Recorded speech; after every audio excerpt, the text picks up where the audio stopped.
کی روشنی میں ہم تکمیل پاکستان کے لیے میدان عمل میں اترے ہیں۔ اس ملک میں نظام مصطفیٰ صلی اللہ علیہ وسلم کی حکمرانی، ناموس مصطفیٰ صلی اللہ علیہ وسلم کی پاسبانی، تحفظ ختم نبوت، غلبہ اسلام، پاکستان کے استحکام اور فلاح عوام کا بھرپور ایجنڈا لے کر ہم قوم کے سامنے موجود ہیں۔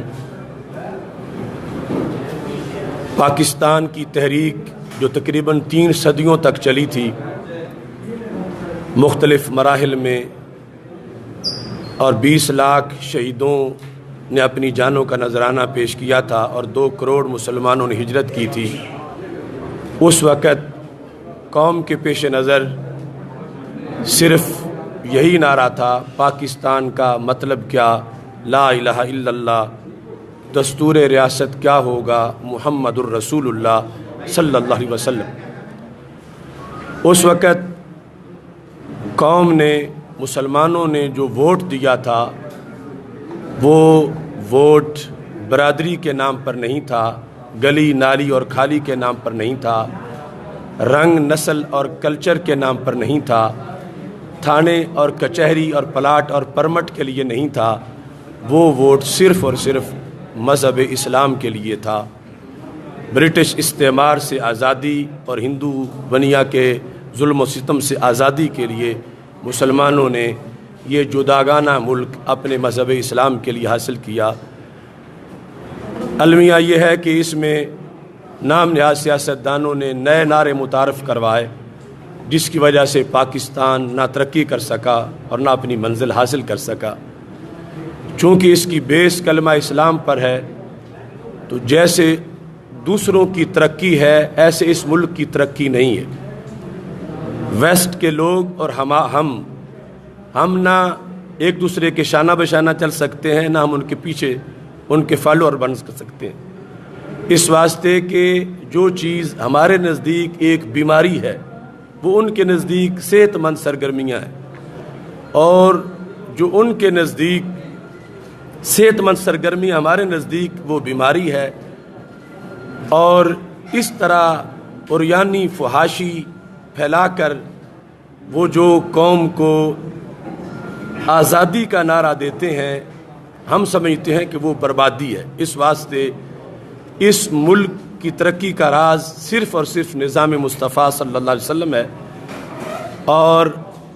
مچھلی کے لیے اتنا پانی لازمی نہیں ہے جتنا اس ملک کے لیے نظام مصطفیٰ صلی اللہ علیہ وسلم لازمی۔ لہٰذا آج جو جماعتیں رنگ، نسل، بولی، پلاٹ، پرمٹ، تھانے کچہری اور برادری کے نام پر کمپینیں چلاتی ہیں اور ووٹ مانگتی ہیں،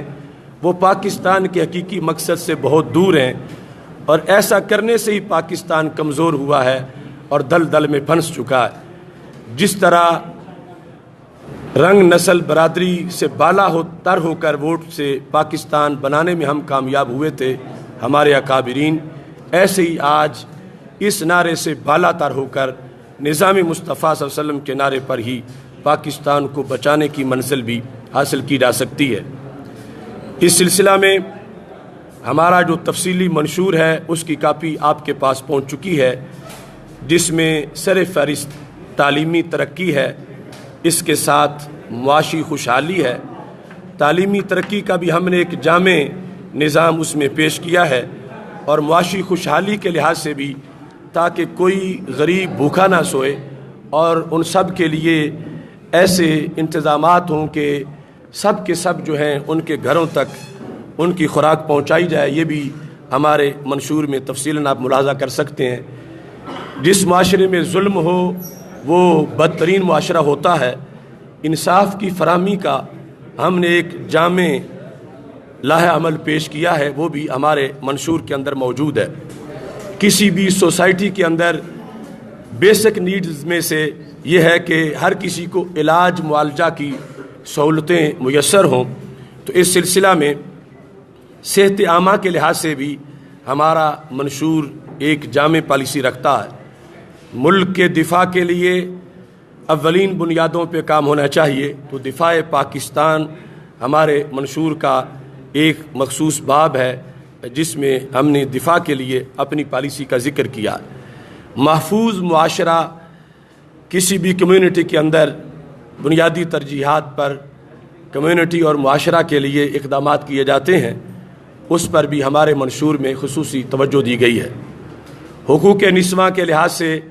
بھی ہم نے تفصیل سے اپنے منشور کے اندر اس کے لحاظ سے جو ہم اقدامات کریں گے ان کا ذکر کیا ہے۔ ہمارا چونکہ ایک زرعی ملک ہے تو اس لحاظ سے جو کاشتکار ہیں، کسان ہیں، ان کی فلاح و بہبود کے لحاظ سے اور ان کی بحالی کے لحاظ سے ان پر جو ناجائز بوجھ ڈالا گیا ہے اس سے ان کو ریلیف دینے کے لحاظ سے بھی ہم نے اللہ کے فضل سے ایک جامع ایجنڈا پیش کیا ہے۔ ہمارے ملک کی بہت بڑی آبادی کا تعلق شعبہ مزدور کے ساتھ ہے، لیبر کے ساتھ ہے، تو خوشحال مزدور کے عنوان سے ہم نے اپنی لیبر پالیسی کا اپنے اس منشور کے اندر ذکر کیا ہے۔ آزاد میڈیا یہ بھی ہمارے منشور کا حصہ ہے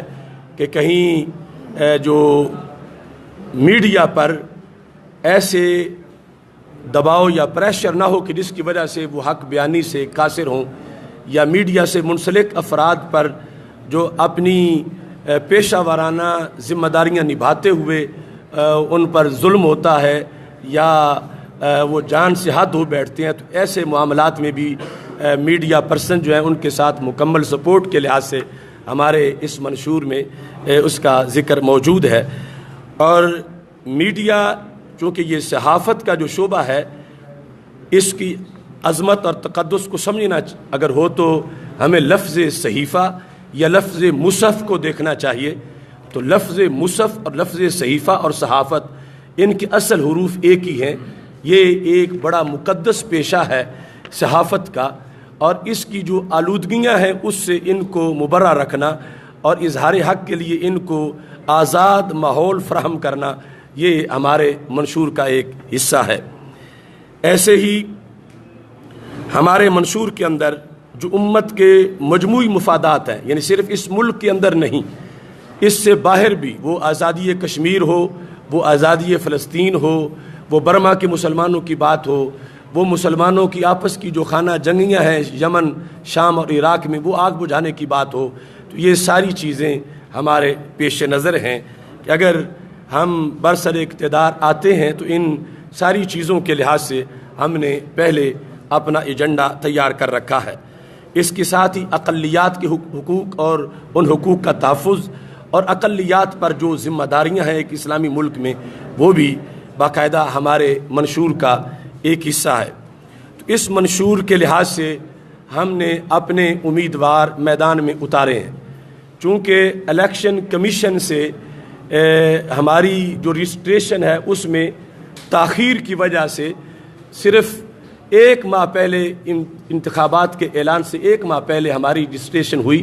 اور اللہ کا فضل ہے کہ آپ کو پاکستان کی تاریخ میں ایک ماہ عمر کی ایسی جماعت، اس نے 102 امیدوار ان انتخابات کے اندر کھڑے کیے ہیں جو اللہ کے فضل سے تعلیم یافتہ ہیں اور ستھرے کردار والے ہیں، اور ان کی سلیکشن میں ہم نے مالی حیثیت نہیں رکھی پیش نظر، ان کی نظریاتی حیثیت اور ان کے کردار کو پیش نظر رکھا ہے، اور اس طرح پورے ملک میں مختلف صوبوں میں، مرکز میں ہمارے 102 امیدوار توپ کے نشان پر اللہ کے فضل سے الیکشن لڑ رہے ہیں۔ اور ان امیدواروں سے ہم نے حلف لیا، وہ حلف نظام مصطفیٰ صلی اللہ علیہ وسلم کے نفاذ کا ہے، وہ حلف 295 کے تحفظ کا ہے، وہ حلف عقیدہ ختم نبوت کے تحفظ کا ہے، وہ حلف عریانی فحاشی کے خاتمے کا ہے، وہ حلف سودی معیشت کے خاتمے کا ہے، کہ اس سلسلہ میں امیدواران اپنی انتھک جد و جہد کریں گے اور ہمارے حلف کے مطابق وہ آگے سیاست میں اپنا کردار ادا کریں گے۔ آج یقیناً بہت سی سیاسی جماعتیں پاکستان میں الیکشن میں موجود ہیں، لیکن ان میں سے اکثر وہ ہیں جن کو پاکستان کے باسی بارہا آزما چکے ہیں، اور ان کی پالیسیاں ملتی جلتی ہیں، وہ تقریباً ایک ہی کھوٹے سکے کے مختلف رخ ہیں، اور کچھ جماعتیں وہ پاکستان کے مسائل کیا حل کریں گی وہ خود پاکستان کے لیے ایک مسئلہ ہے. ان کا کلچر، ان کا منشور اور ان کے کردار وہ خود ایک مسئلہ ہیں اس ملت کے لیے کہ کس طرح انہوں نے پاکستان کو مغربی اقوام کے سامنے انہوں نے اس کی نمائندگی کیسے کی. وہ مخصوص پارٹیوں کے جو لیڈر ہیں انہوں نے پاکستان کی عوام کی نمائندگی کرتے ہوئے یہ شو کیا ہے کہ جیسے وہ مغرب نواز ہیں اور امریکہ کے غلام ہیں، ایسے ہی پاکستانی قوم بھی امریکہ کی غلام ہے. تو ہم اللہ کے فضل سے 25 جولائی کو مور توپ پر لگانے کی جو دعوت قوم کو دے رہے ہیں وہ اس مقصد کے لیے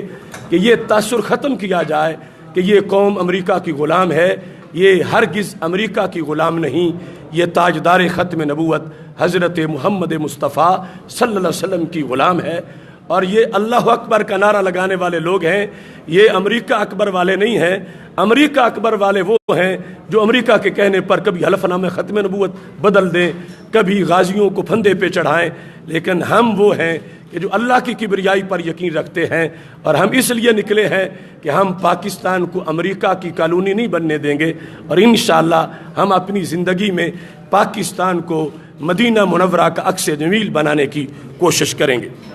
اس سلسلہ میں تحریک لبیک یا رسول اللہ صلی اللہ علیہ وسلم، تحریک لبیک اسلام آج کے اس اہم موقع پر آپ سارے صحافی حضرات سے بھی یہ امید رکھتی ہے کہ آپ ہمارے اس کاز کو آگے پہنچانے کے لحاظ سے ہمارے ساتھ بھرپور مدد کریں گے. اور اللہ کے فضل سے ہمارے امیدوار ان میں بہت سے PhD بھی ہیں، شیوخ الحدیث بھی ہیں، اور سوشل ورکر کے لحاظ سے جن کی بڑی بڑی خدمات ہیں. بندہ ناچیز خود 3 حلقوں سے NA 128 لاہور، NA 81 اور NA 82 گوجرانوالا سے الیکشن لڑ رہا ہے. اور انشاءاللہ ہماری کمپین پورے ملک میں بڑے اچھے طریقے سے اور بڑے اعلیٰ انداز میں چل رہی ہے. موجودہ حالات میں اگرچہ ہم اس وقت الیکشن کے حالات میں دن رات مصروف ہیں، 15 20 جلسے روزانہ کر رہے ہیں، لیکن اس وقت ہم سب مسلمانوں کے لیے ایک بات بڑی باعث تشویش ہے کہ جو ہالینڈ کی پارلیمنٹ میں گستاخانہ خاکوں کی نمائش کا اعلان کیا گیا ہے. میرے نزدیک یہ اعلان دنیا کی سب سے بڑی دہشت گردی ہے، اور یہ اعلان امن عالم کے لیے بہت بڑا خطرہ ہے. تمام امت مسلمہ کو چاہیے، مسلم ممالک کو چاہیے کہ اس اعلان کے خلاف وہ اپنا شدید ترین رد عمل جو ہے وہ بروئے کار لائیں، اور اس کے ساتھ معاشی طور پر، سفارتی طور پر بائیکاٹ کیا جائے. اور اگر ایسا کرتے ہیں تو پھر امت مسلمہ کے مسلمانوں پر یہ فرض ہوگا کہ وہ ہالینڈ سے اس گستاخی کا بدلہ لیں اور انہیں ایک کام سے کرنے سے پہلے مکمل طور پر وارننگ دیں. ان حالات میں آج ہمارے سامنے یہ مرحلہ بھی ہے کہ حلف نامہ ختم نبوت میں جب 2 اکتوبر کو تبدیلی ہوئی تو ہماری جماعت وہ پہلی جماعت ہے جس نے اس پر اللہ کے فضل سے سٹینڈ لیا، اور آخری جماعت بھی یہی ہے کہ جو آخری وقت تک اس سٹینڈ پہ قائم رہے. ہم نہ حکومت کے کسی دھوکے میں آئے اور نہ حکومت کی کسی وارننگ سے ڈرے. اگرچہ حکومت کی طرف سے ساجد میر نے یہ کہا تھا کہ کچھ بھی نہیں ہوا، ہم نے اس کے مناظرے کے چیلنج کو قبول کیا. 12 اکتوبر لاہور پریس کلب یہی مقام تھا جہاں پہنچنا تھا، وہ نہ پہنچے، میں پہنچ گیا، گرفتاری ہوئی. 94 ساتھی بھی میرے گرفتار ہوئے. پھر ہم نے تھانہ کوتوالی کے سامنے دھرنا دیا، پھر ہم نے ڈی چوک اسلام آباد میں دھرنا دیا، اس کے بعد ہم نے پنجاب اسمبلی میں، اور پھر جیل برو تحریک، اور پورے ملک کے اندر ہمارے دھرنے ہوئے. حکومت نے راجہ ظفر الحق رپورٹ کو چھپا کے رکھا، اور جن دوستوں سے یہ کہا گیا تھا کہ انہیں دے گئی ہے وہ ان کا معاملہ ہے کہ دی گئی تھی یا نہیں دی گئی تھی. اگر دی گئی تھی تو پھر چھپانے والے وہ بھی برابر کے ذمہ دار ہیں. بہرحال اب جو ہائی کورٹ اسلام آباد کی طرف سے راجہ ظفر الحق رپورٹ کو شائع کرنے کا حکم آیا ہے، ہم اس کو مستحسن فیصلہ سمجھتے ہیں، لیکن ہم یہ چاہتے ہیں کہ وہ فوراً شائع ہو، اور اس رپورٹ میں وہ 34 لوگ جن پارٹیوں کے بھی ہیں ان پر الیکشن لڑنے کی پابندی لگائی جائے اور انہیں سزائیں دی جائیں. وہ مجرم ہیں پوری قوم کے، خواہ وہ نون والے ہوں، PTI والے ہوں، PP والے ہوں، جمعیت علماء اسلام والے ہوں، جماعت اسلامی والے ہوں، اگر راجہ ظفر اللہ کی رپورٹ کے اندر انہیں ذمہ دار قرار دیا جاتا ہے تو پھر انہیں الیکشن لڑنے کا اس ملک میں کوئی حق نہیں ہے، اور اگر وہ الیکشن لڑیں گے تو ہم اس کی مزاحمت کریں گے اور ان لوگوں کو دوبارہ اسمبلیوں کے رستے کی طرف جانے نہیں دیا جائے گا۔ اس میں مزید ہمارا یہ مطالبہ ہے کہ اس سلسلہ میں ہمارے ساتھ حکومت نے معاہدہ کیا تھا، جو ڈی چوک میں ہمارے دھرنے کا اختتامی سیشن تھا، اس میں معاہدہ کیا گیا تھا کہ ایک نیشنل ختم نبوت کونسل تشکیل دی جائے گی کہ جو پورے ملک میں قادیانیوں کی شرارتوں کو واچ کرے گی اور اس میں بر وقت اقدامات کرے گی۔ اب جو فیصلہ ہائی کورٹ میں آیا اس میں بتایا گیا کہ ایک بہت بڑی اکثریت وہ اپنی نشاندہی نہیں کروا رہے، شناخت کروانے سے وہ ہچکچا رہے ہیں۔ ایسے لوگ پاکستان کے لیے بھی خطرہ ہیں اور ایمان کے لیے بھی خطرہ ہیں۔ وہ قادیانیوں کا گروہ، اس کو باقاعدہ ان کو ننگا کرنا چاہیے تاکہ ہمارے ملک کی سالمیت سے بھی نہ کھیلیں اور پاکستان اور اسلام کے خلاف ان کی سازشیں بھی بالکل سامنے ہوں۔ اس کے ساتھ ہی نواز شریف کو جو سزا ملی اس کے لحاظ سے میں یہ کہنا چاہتا ہوں کہ نواز شریف نے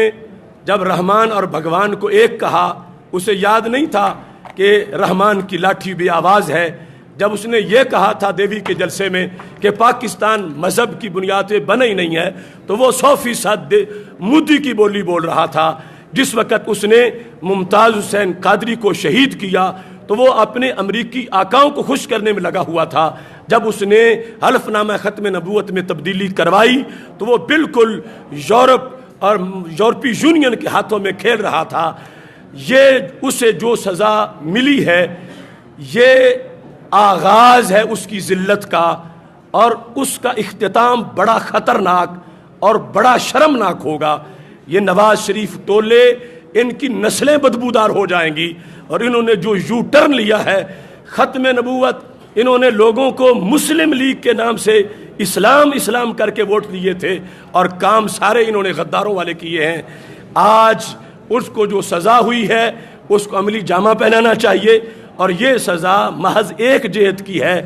اس سے اگلی سزائیں بھی ابھی موجود ہیں، اور ایک سزا اس کو انشاءاللہ پاکستان کی عوام 25 جولائی کو دیں گے، اس کے خلاف اپنا ووٹ استعمال کر کے۔ اور اصل آخرت کی سزا ہے، اللہ سب سے بڑا غیرت والا ہے، اور اللہ کے حبیب علیہ السلام کے بارے میں اللہ کی غیرت سب سے بڑی غیرت ہے۔ تو سرکار کی ختم نبوت اور رسول اللہ صلی اللہ علیہ وسلم کی ناموس کے پہرے دار کے خلاف جو کچھ انہوں نے کیا، انہیں دنیا میں بھی نظر آئے گا اور اس وقت بھی۔ میں ابھی تحریک رہائی چلا رہا تھا، اس وقت کی یہ بات ہے کہ میں نے کہا تھا ممتاز قادری کو مت چھیڑنا، اس کی قبر بھی تمہیں نہیں چھوڑے گی۔ اب ممتاز قادری کا جھنڈا تو آج بھی اسلام آباد میں لہرا رہا ہے، لیکن ان چوروں کو چھپنے کی کوئی جگہ نہیں مل رہی۔ یہ اللہ تعالیٰ فرماتا فلا تحسبن اللہ غافلا عما یعمل الظالمون، فرمایا ظالم جو کرتوت کر رہے ہیں رب کے بارے میں یہ نہ سمجھو کہ اسے پتہ کوئی نہیں، وہ غافل ہے، ایسا ہرگز نہیں۔ فرمایا اللہ کو پتہ ہے یہ کیا کر رہے ہیں، اور اللہ بتدریج ان کو ان کے انجام کی طرف لے جاتا ہے۔ وَسَيَعْلَمُ الَّذِينَ ظَلَمُوا أَيَّ مُنْقَلَبٍ يَنْقَلِبُونَ، ظالموں کو یہ پتہ چلے گا کہ ان کے ساتھ کیا سلوک ہوتا ہے، کیا انجام ہوتا ہے، کس طرح وہ گرتے ہیں اور کس طرح وہ نیست و نابود ہوتے ہیں۔ بہرحال اس مقام پر موقع پر ہمارے ساتھ ہمارے دیگر قائدین اور کچھ ہمارے لاہور کے امیدواران بھی اس وقت موجود ہیں۔ پیر طریقت پیر محمد اقبال حمدمی صاحب ہمارے مرکزی رہنما تشریف فرما ہیں، مفتی محمد عابد جلالی صاحب جو NA 128 میں جو میرا حلقہ اس میں PP 156 کے امیدوار ہیں، صاحبزادہ محمد امیر اللہ نبیل سیالوی صاحب، اور ان کے ساتھ ساتھ ہمارے امیدوار لاہور سے NA 132 سے میجر ریٹائرڈ محمد ظہیر صاحب، اور ان کے ساتھ چودھری محمد نواز نیاز صاحب اور علامہ سلامت چشتی صاحب،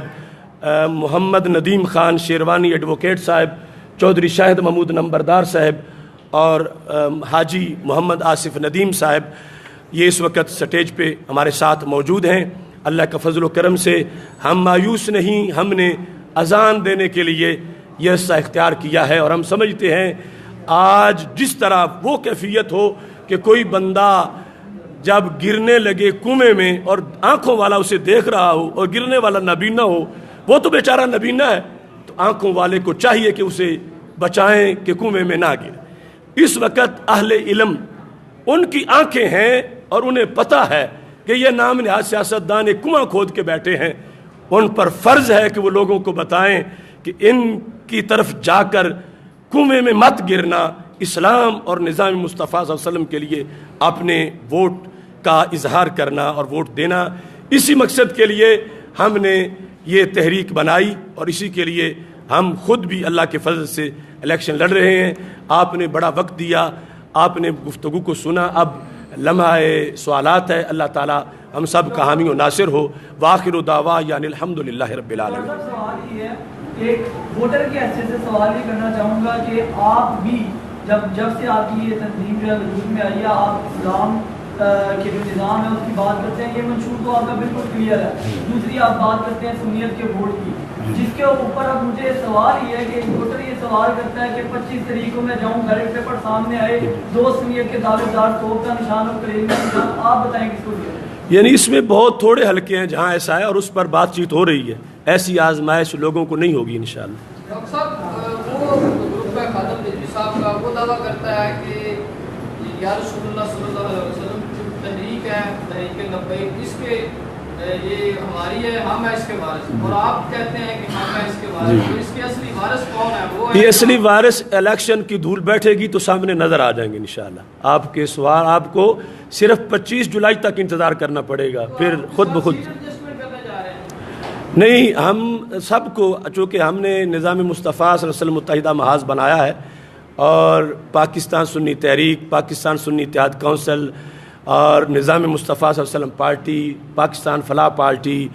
اور جمعیت علماء پاکستان، یہ سارے حضرات ہمارے ساتھ ہیں، اور میں نے ان کے لیے جدا جدا کلپ بھی ریکارڈ کروائے ہیں ان کے حمایت کے لیے۔ ہمارے اہل سنت کی جتنی بھی سیاسی مذہبی بڑی پارٹیاں ہیں، اللہ کے فضل سے سارے ہمارے ساتھ کھڑے ہیں۔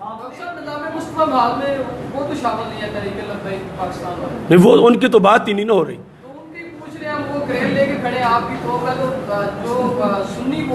یعنی یہ بتا رہا ہوں کہ یہ جو کہ محاذ ہم بات ہو رہی تھی مطلقاً سنی ووٹ کی، تو سنی ووٹ کا ایک شعبہ ہے لبیک پاکستان، باقی تو یہ 15 پارٹیاں ویسے ہی ہمارے ساتھ ہیں، اور ان کے ساتھ جو ہے وہ بات چیت چل رہی ہے، اور جہاں ہم دیکھیں گے کہ ان کا کوئی ایسا امیدوار کہ جہاں ہمارا امیدوار نہیں ہے اور ان کا امیدوار ہے اور وہ باصلاحیت ہے، اچھے کردار والا ہے، تو جس طرح ابھی کل میں نے میاں والی سے سید توقیر الحسنین، وہ ہمارے ساتھ شروع سے چلے، لیکن ہماری رجسٹریشن لیٹ ہونے کی وجہ سے وہ ان کے ٹکٹ پہ کھڑے ہو گئے۔ ہم نے میاں والی میں ان کی حمایت کا اعلان کر دیا کہ وہ ایک سید ہیں اور ایک اچھی سیرت والے ہیں۔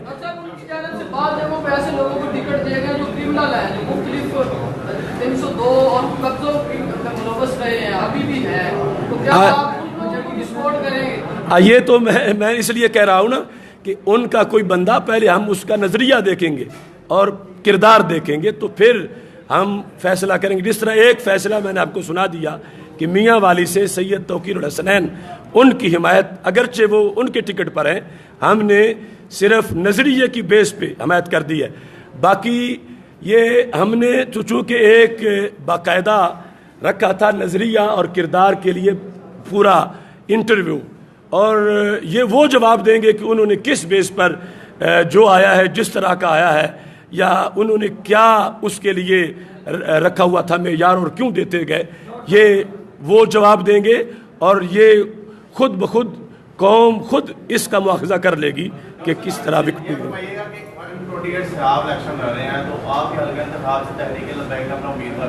جی جی اور دیگر آپ 102 اپنے سیٹیں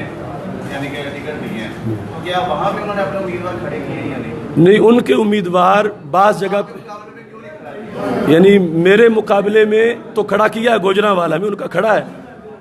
گوجرانوالا کے جو 2 حلقے ہیں ان دونوں حلقوں میں ان کا امیدوار کھڑا ہے۔ لاہور جو میرا حلقہ ہے اس میں ان کا امیدوار کھڑا نہیں ہوا، اور میں نے خود اعلان کیا تھا کہ مولانا خادم حسین صاحب اگر الیکشن لڑیں گے جتنے حلقوں سے، ہم اس حلقے میں نہ قومی میں کھڑا کریں گے نہ صوبائی میں کھڑا کریں گے۔ وہ الگ ہے، آپ الگ ہیں، اور آپ کے درمیان جو ہے وہ اختلافات بھی کافی زیادہ ہیں، یعنی اختلافات جی جی ایک بات کی کہ ختم نبوت کے اوپر جب معاملات آئے تو ہم اینڈ تک کھڑے رہے اور لوگوں نے دیکھا کہ کون جو ہے وہ پیچھے آ گیا اور جناب کس کا معاہدہ ہو گیا، ہلکے ہلکے رشتے بھی آپ چلا رہے ہیں ساتھ۔ ہاں وہ تو میں کہہ رہا ہوں نا کہ جو ہمارے اصولی اختلافات ہیں وہ اپنی جگہ برقرار ہیں، لیکن ہم عوام کو آزمائش سے نکالنے کے لیے اپنی پوری کوشش کریں گے کہ لوگوں کو آزمائش میں نہ پڑنا پڑے۔ تو ہمیں اس لفٹ کی ضرورت بھی نہیں ہے یعنی ہم نے تو اذان دینی ہے، اب باقی حضرات کو بھی سوال کا موقع دیں، باقی حضرات جو یہ بتائیے گا کہ جو آپ مذہبی جماعتوں کا تقسیم چل رہی ہے، ہر جو مذہبی تنظیم ہے وہ اپنا منشور لے کے آئی ہے، کیا یہ اچھا ہوتا ہے کہ آپ سمجھ میں کہ ساتھ آ کے تو وہ بھی خداوند مصطفیٰ کی جی جی کرتے ہیں نا، تو آپ سب نے اکٹھے ہو کے کیوں نہیں کیا، ایم ایل اے کے ساتھ آپ نے کیوں نہیں بات کیا؟ اس میں ہم نے، آپ کو یاد ہوگا کہ 1 اپریل 2016 کو گریفن گراؤنڈ میں ایک بورڈ تشکیل کیا تھا اپنی بڑی کانفرنس میں اتحاد اہل سنت کے لیے، اور اس نے 1 سال اجلاس کیے، اور 1 سال ہماری یہ کوشش رہی کہ ہم یعنی 2017 1 اپریل 2017 کے اندر کہ وہ ہمارا اتحاد مکمل ہو جائے، یعنی پہلی ہماری بھی یہی ترجیح تھی، جو آپ چاہتے ہیں ہم بھی یہی چاہتے تھے، لیکن جب وہ نہیں ہو سکا تو میں نے اپنی کمپین کا آغاز مدینہ منورہ سے کیا، جہاں سے میں خطاب میں یہ میں نے کہا کہ اگر یہ نہ ہو سکا تو ہم یہ چاہیں گے کہ کم از کم سیٹ ٹو سیٹ ایڈجسٹمنٹ کے لحاظ سے ہمارا ہو جائے معاہدہ۔ تو اس میں ہماری 16 جو جماعتیں ان کے ساتھ ہمارا ہو چکا ہے، اور باقی جو ہے اس کے ساتھ بھی یعنی کوشش ہے کہ بات چیت ہو جائے۔ باقی ایم ایم اے کے لحاظ سے جب مولانا شاہ احمد نورانی صاحب کی قیادت بے لوث بے داغ قیادت تھی، تو اس وقت بھی جب ان لوگوں کو ایک صوبے میں حکومت ملی، انہوں نے نورانی صاحب کو بھی معاف نہیں کیا، اور ان کے ہوتے ہوئے انہوں نے اپنے آپ کچھ علیحدہ معاہدے کر لیے۔ اس واسطے ہم دوبارہ ایسے سوراخ سے ڈسنا پسند نہیں کرتے کہ پھر ڈسے جائیں، اس وجہ سے ہم جد و جہد اپنا جداگانہ جد و جہد پہ یقین رکھتے ہیں۔ آپ کے منشور میں کچھ سود کے خاتمے کے حوالے سے کوئی مؤثر یا کوئی ایسی چیز آپ نے کیا وجہ کہ نہیں رکھی؟ رکھی، ہم نے ذکر کیا ہے کہ سودی معیشت کے خاتمے کا باقاعدہ منشور میں ذکر کیا ہے،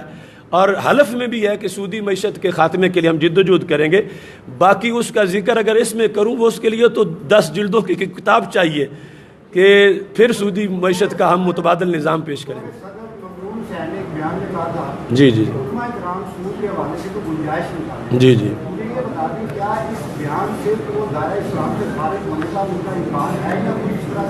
ظاہر ہے کہ جب سود کے لحاظ سے اللہ سے اعلان جنگ ہے، تو جو بندہ سود کے لیے یہ نظریہ رکھتا ہے کہ سود بھی حلال ہو سکتا ہے، تو وہ حلال کو حرام اور حرام کو حلال کرنا چاہتا ہے۔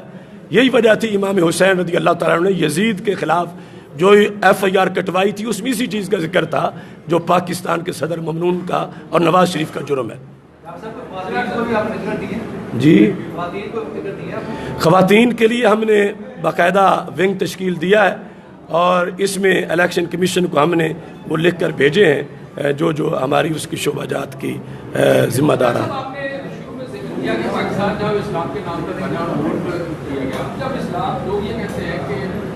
اسلام کے نام پر ملک بنا، لیکن اس کے بعد اب اکثریت جو ہے اس کو معلوم کی ہے، تو اس کے بعد اس مذہب کے نام پر ووٹ حاصل کرنے کا کوئی جواز ہے وہ نہیں کرتا، اور پھر اسی وجہ سے مختلف جماعتیں جو وہ تقسیم ہوتی ہیں، اور دوسری جماعتیں جہاں آپ سے زیادہ ووٹ لے جاتی ہیں۔ اب تک کسی بھی مذہبی جماعت کے سنگل ٹکٹ سے زیادہ کبھی ووٹ جو ہے وہ نہیں، اور ووٹ آپ کو ملتے بھی اتنے نہیں ہیں، اس کی کیا وجہ؟ اصل یہ ہے کہ یہ بات کہنا کہ مذہب کو ووٹ نہیں ملتا، یہ سراسر غلط ہے۔ اگر لوگوں کو قائل کر لیا جائے تو مذہب ہی کو ووٹ ملتا ہے، یعنی مذہب کے ووٹ کا نام ہی پاکستان ہے۔ اگر اس وقت مذہب کو ووٹ نہ ملتا تو پاکستان نہ بنتا، اگر اس کے بعد نہیں بن رہا تو ہماری کوتاہی ہے، ہماری کمی ہے،